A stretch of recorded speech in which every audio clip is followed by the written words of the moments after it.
Tonight on Ukraine Today, a non-strategic target, how Russian occupiers defeated a private clinic in Kyiv. Losses near Pokrovsk, how many people and how much equipment Russia lost in exchange for capturing 30 square kilometers of Ukrainian territory.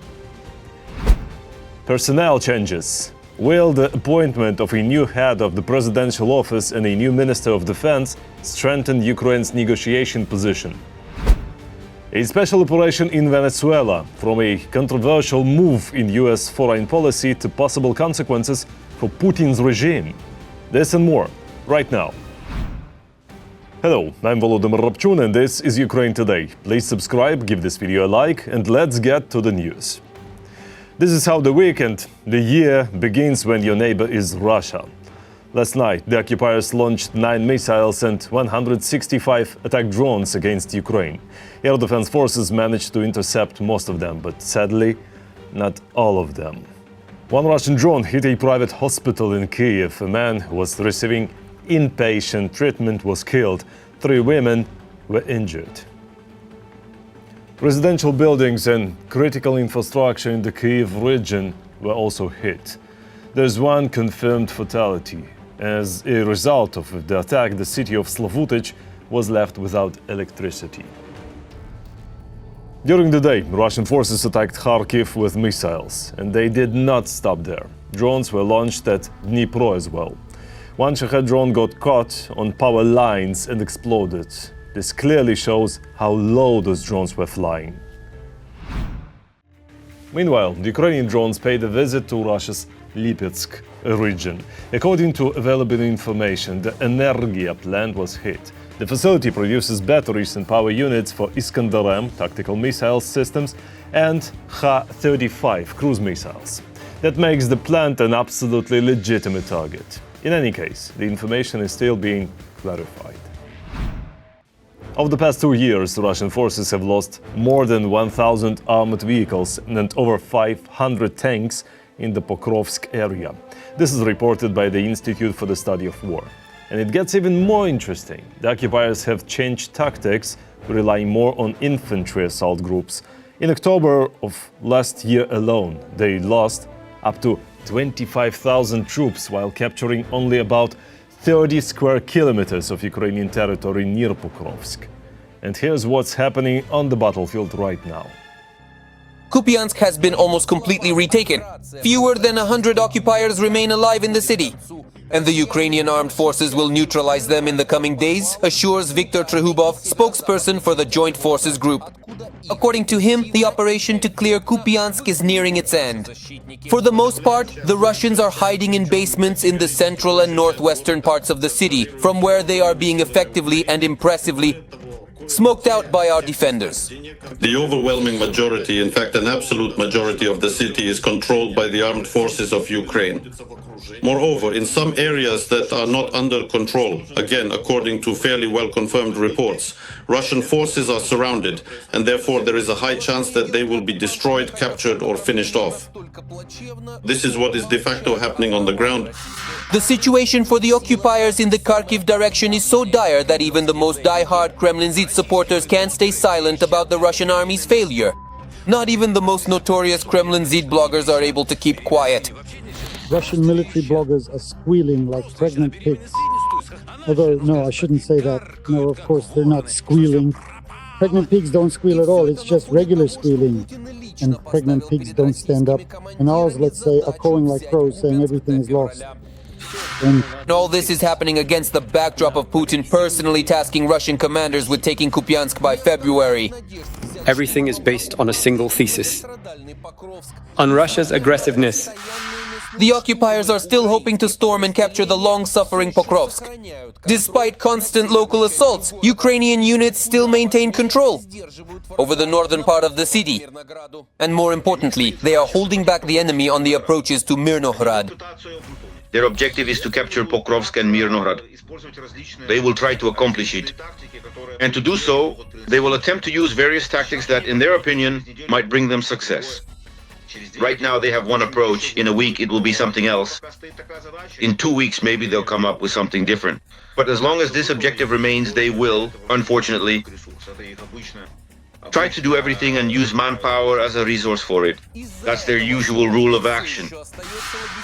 Because of this, the logistical situation remains difficult. However, the Ukrainian command is taking all necessary measures to expand transport corridors toward Mirnohrad in order to strengthen the supply and support capabilities for our units.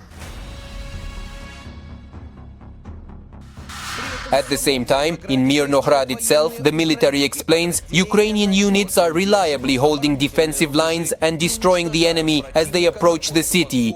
As evidence, our drone pilots are publishing yet another series of unsuccessful attempts to storm our positions. As a result, the occupiers have lost almost all of their assault troops.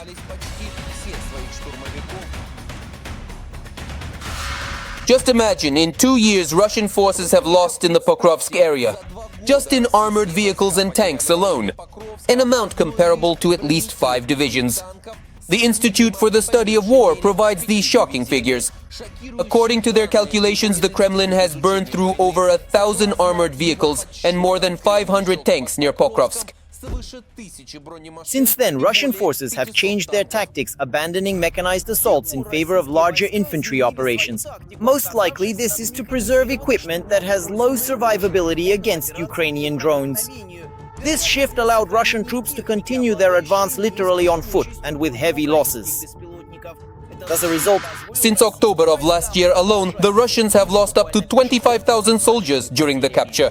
About 30 square kilometers in the Pokrovsk area. In total, 2 direct hits. Quadcopters burning, another quadcopter's burning, another quadcopter's burning. Buggy. Vehicle. Kia. Let's count them out carefully. We begin with the number 6, then we move on to 7, followed by 8, and then 9, finally reaching the grand total of 10. And that's how all the enemy's attempts to break through the Ukrainian defense end. Only the Alpha Special Forces of the Security Service of Ukraine.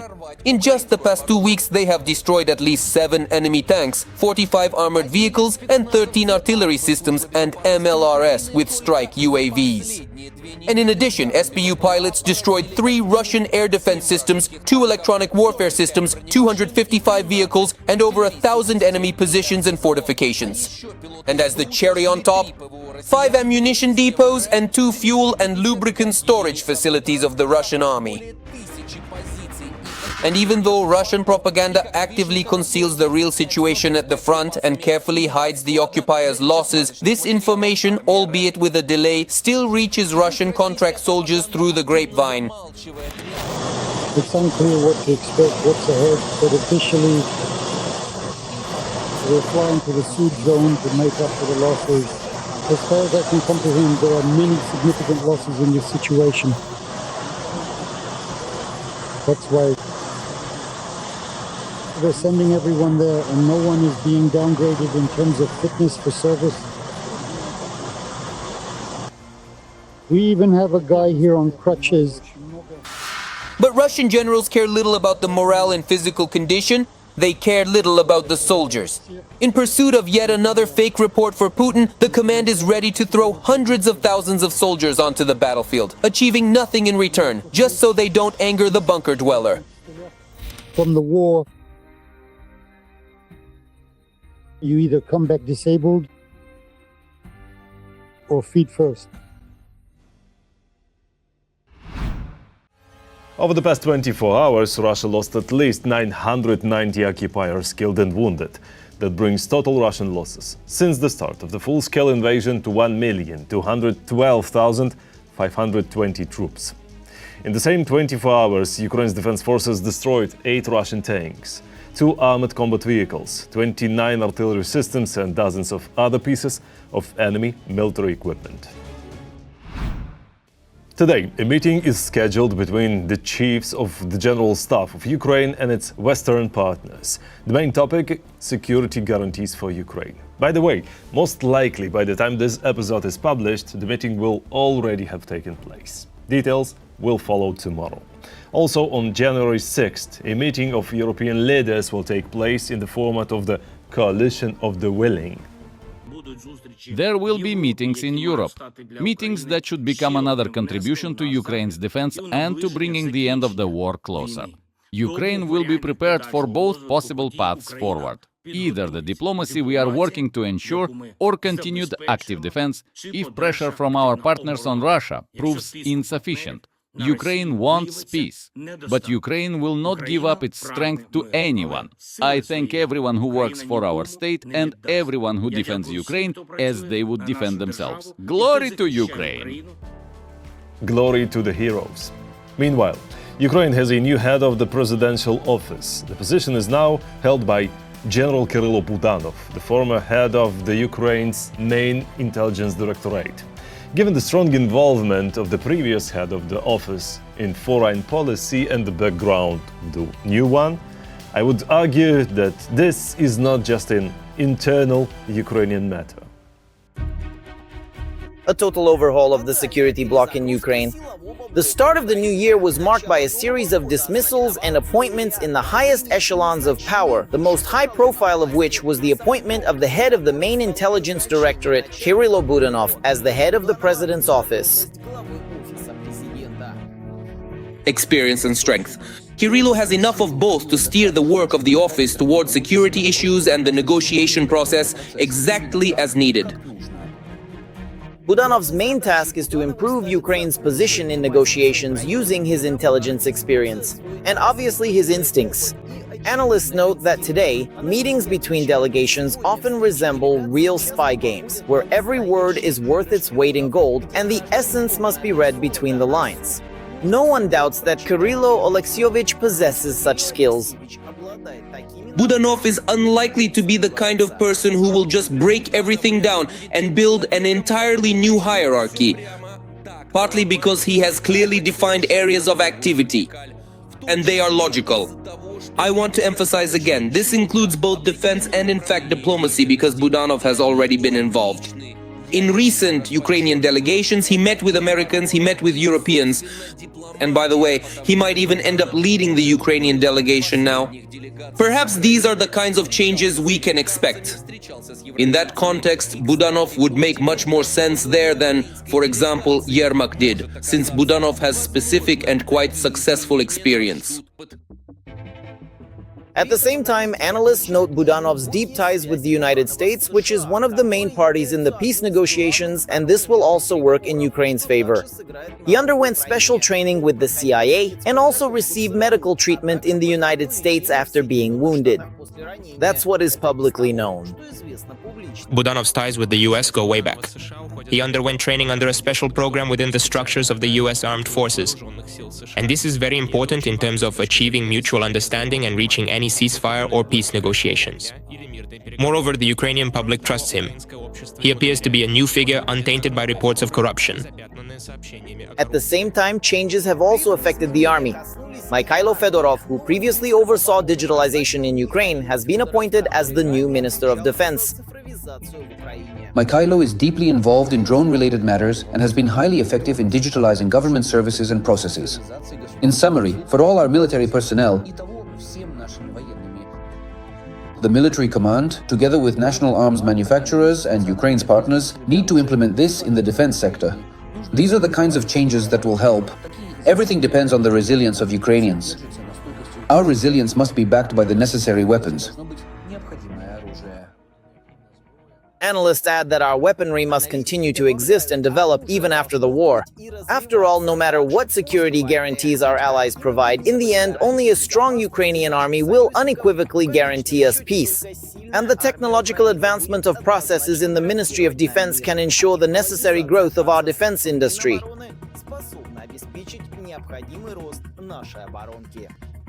The main question of this negotiation process: what can stop Russia?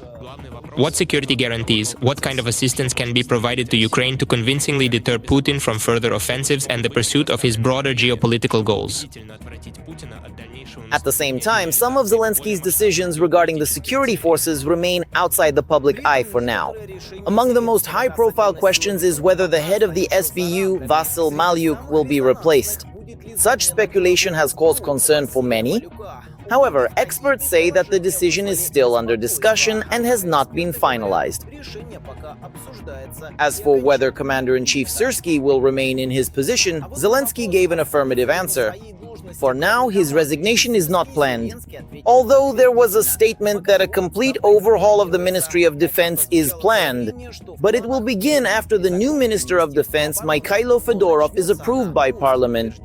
At the same time, changes will also affect the internal security sector in Ukraine, in particular the State Border Guard Service and the State Bureau of Investigation. He instructed the preparation of a presidential bill to update the State Bureau of Investigation. There are things that should be changed. He expects the bill to be ready in January, so it can be submitted to the Verkhovna Rada of Ukraine for consideration. Officials in the office together must prepare a proposal regarding the State Bureau of Investigation. Zelensky promised to announce his further decisions later this week, so in the coming days we can probably expect new personnel changes that should strengthen Ukraine's position. Ukraine is fighting for freedom. Support independent Ukrainian journalism so we can keep telling the truth about Russia's war. Click the link in the description to become our sponsor. Now is a good moment to subscribe to the channel, like this video and share it. Thank you, and glory to Ukraine.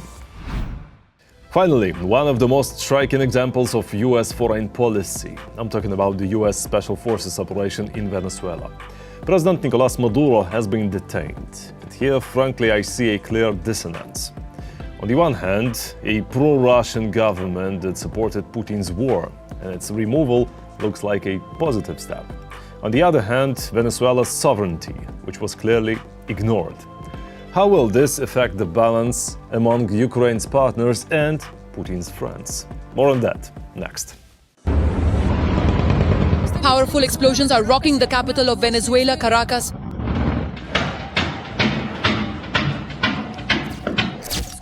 Soon, US President Donald Trump will confirm on his social media accounts a large-scale operation against Venezuela. Maduro has been detained. This was an attack on a fortified military fort in the center of Caracas, aimed at bringing the criminal dictator Maduro to justice. Nicolas Maduro was held aboard an American military ship, and the operation itself was carried out by the US Army's Delta Force unit. Throughout its history, this special unit has repeatedly been deployed for missions abroad. Trump stated that it was a brilliant operation. Delta Force in the US prepared meticulously, even going so far as to build an exact replica of Maduro's house where his family was detained. Maduro and his wife will stand trial in the United States. Maduro is charged with conspiracy for narco-terrorism, a conspiracy to import cocaine into the United States, as well as a conspiracy to use weapons against the United States. There's tension in Latin America. Lula da Silva from Brazil is also making rather strong statements. But they understand that next time there might not be any special operation, but the pressure could be directed at him. Somewhere, again, there have already been statements about Mexico from Trump himself as a clear hint. Before the capture, Maduro published a statement in which he named his reasons for the American attack.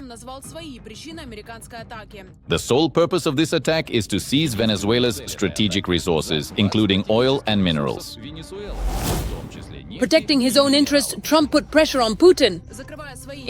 Moscow received this development with considerable and profound concern, because President Trump is once again clearly and unequivocally showing that his remarkably confident and decisively impactful actions, for example those concerning the situation regarding Iran, have now essentially been repeated, indeed even more inventively and creatively, if you will, in the complex and evolving case of Venezuela, demonstrating a consistent pattern of assertive foreign policy.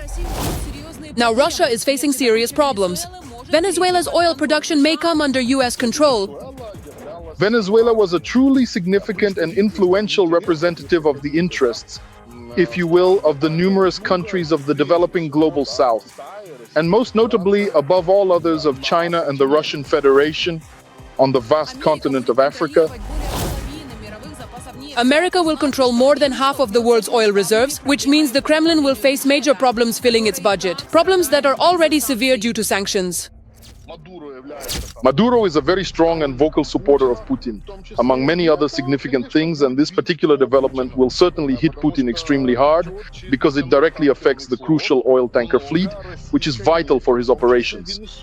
A lot of Russian oil, including to Venezuela, which is carefully processed at large-scale oil refineries and then distributed and marketed within the entire United States across the nation. In fact, Putin will not have the money to continue the war. This is, let's say, a double blow, both to Maduro's regime and to the so-called illegal, illicit oil market. And once again to the Russian Federation in order to make Putin more amenable during negotiations, more constructive in resolving the Russian-Ukrainian war. The capture of dictator Nicolas Maduro is a political slap in the face to Putin, who supported his regime. 3 weeks ago, Maduro stated that Putin had called him and promised steadfast support.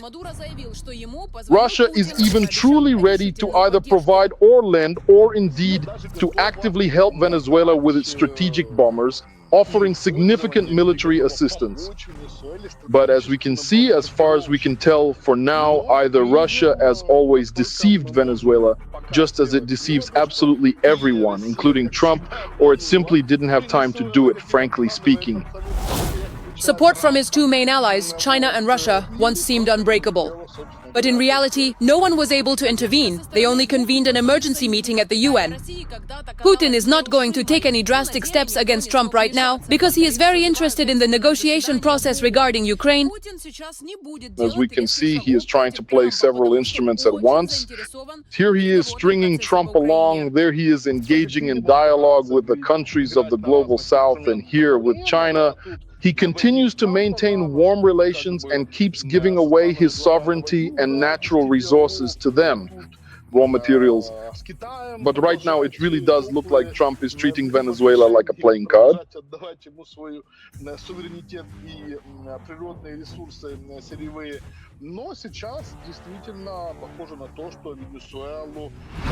Maduro has held the office of President of Venezuela for 13 years now.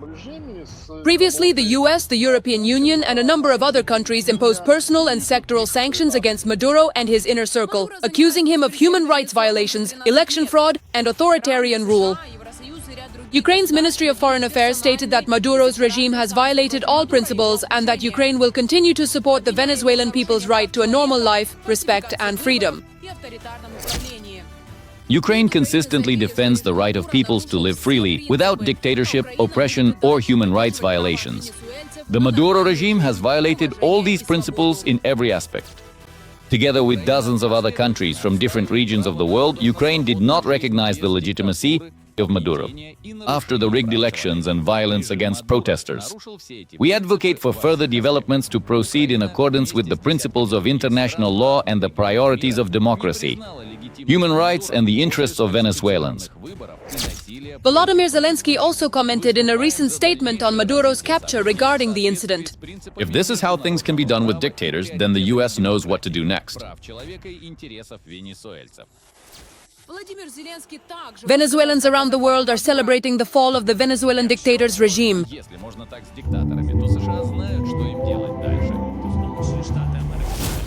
Donald Trump stated that the United States will actively participate in further changes in Venezuela following the capture of Nicolas Maduro. He emphasized that Washington cannot allow another similar figure to come to power. We will govern the country until we can ensure a safe, proper, and reasonable transition of power. We don't want to be involved in a situation where someone else intervenes and ends up in the same predicament. We will make the people of Venezuela prosperous, independent, and they will be safe. That's all for today. Thanks for watching. Thank you for your support. Strength to Ukraine's defenders. Glory to Ukraine. Don't forget to like, subscribe, comment, and share. See you next time.